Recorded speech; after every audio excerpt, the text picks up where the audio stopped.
Okay. What is truth? I've been thinking more about this recently. If I want to investigate the claims of the ancient religion I was born into and evaluate for myself whether it is true in its claims, then I should very much be concerned about truth itself.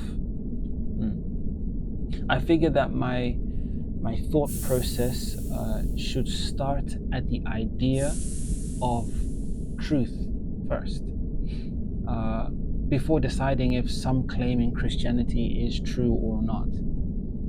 Because if truth is real and can be known, then it's possible for me to determine whether something is true or not. But if truth is not real, then what does the term truth even refer to? What does it mean?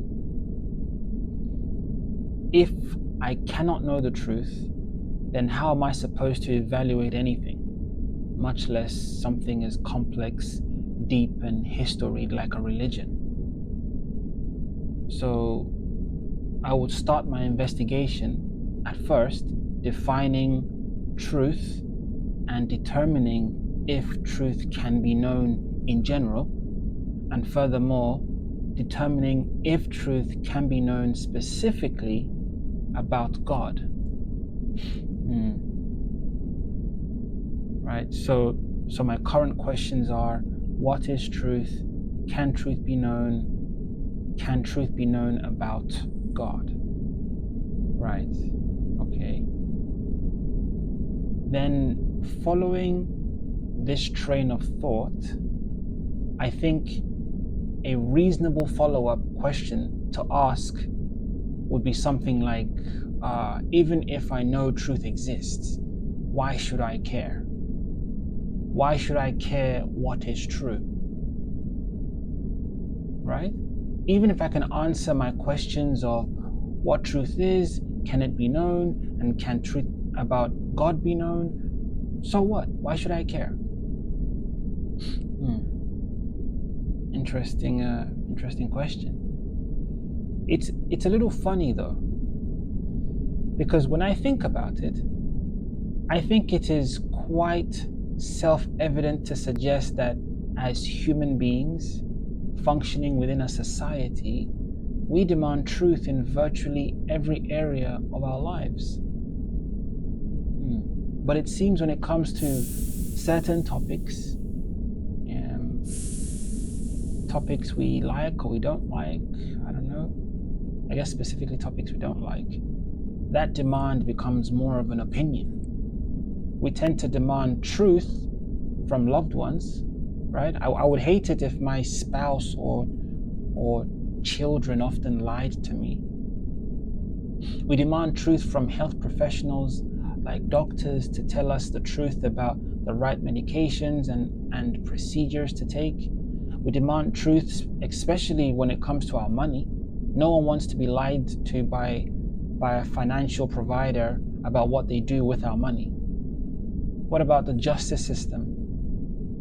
Right? Most people want the truly guilty to be convicted. We demand employers tell the truth and pay us fair wages and not take advantage of us. We what about politicians and those in government? Even in things as small as reading a book, watching a story, reading an article, we demand the truth. Right? We even assume that the food we eat is labeled truthfully. In almost every facet of life that affects money, health, relationships, and safety, people in general demand the truth. So clearly, people do care about the truth, even if they think they don't. But I have observed, though, when it comes to more controversial topics like morality and religion, we are not as unwavering in our demands for truth.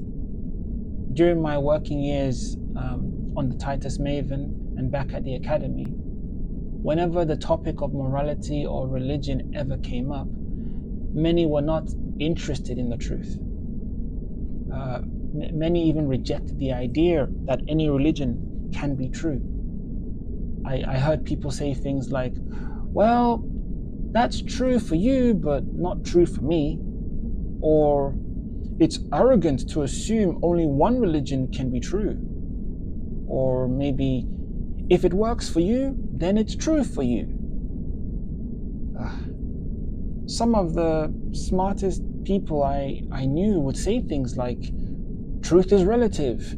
There are no absolutes. It's all a matter of opinion. You shouldn't judge people. Religion is just about faith, not facts, etc., etc.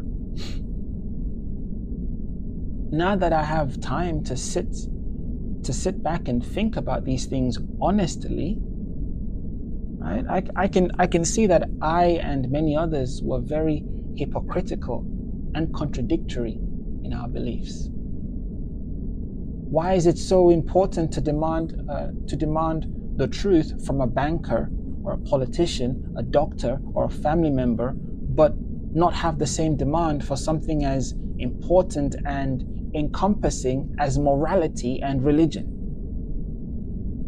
Right? I mean, yeah, I guess I will need to get a good and honest handle on this question of truth before I even start investigating the different religious worldviews out there. And then when I get a better handle on that, then I can figure out which worldview has the correct, box top image. Yeah. The next thing I realize I would need to consider before starting my investigation is the idea of proof. For Christianity to be true, there needs to be proof. The same goes for every other religious worldview. But what would proof even look like in this case? How do you prove a religious worldview? More specifically, how does one prove or disprove God? To prove God, I would have to understand what the religious worldviews defines God to be. Some religions have one God, while others have multiples. Furthermore, others define God to be everything: the trees, the animals, the people, etc. So, depending on the God definition, would this also affect what would count as proof? Even before that, I would first need to determine which definition of God is true. They can't all be true, can they? And if there are multiple gods, would the definition of God still be viable? Should I define God without religion? Would I need some kind of foundational definition of God to move forward with the investigation? What kind of proof would even be acceptable when dealing with seemingly invisible, transcendent, supernatural beings? Also, if there is no God, then everything I said prior is meaningless. But then this non-existence will also need to be proved or disproved. Okay. The more I think about this, the more complicated it becomes. Maybe I've bitten off more than I can chew. Yeah. Well, nevertheless, I need to keep going. I need to push forward. I think it's fair to say generally that there is still much of the universe human beings currently do not know. Maybe we will know everything someday, but it does not seem like it is. It does not seem like that for now, at least. So I imagine this limitation would be substantially more pronounced when dealing with the subject of God or gods or divine entities. This limitation in knowledge will need to be considered when deciding what proof looks like. Outside the knowledge of my own existence, right? I know I exist because I must exist to even ponder the question. I will most likely be dealing in the realm of probability when testing these different religious worldviews. So rather than testing the claims of these worldviews to prove if they are true, I should probably instead test whether these worldviews are true beyond a reasonable doubt. Yeah. Essentially, rather than 100% proof, I should aim to achieve something like a 95+% certainty. That should be possible, right? Hopefully.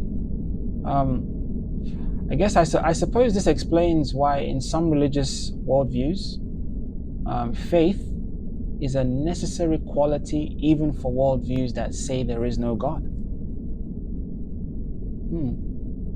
In my investigation, however, faith is not belief without evidence, but rather it's trust based on evidence while under uncertainty. Yeah. This is probably the best a finite and fallible human being can attain for most questions. Nevertheless, some faith, I think, will always be required to overcome the possibility that my eventual conclusions on these different religious worldviews are wrong. Yeah.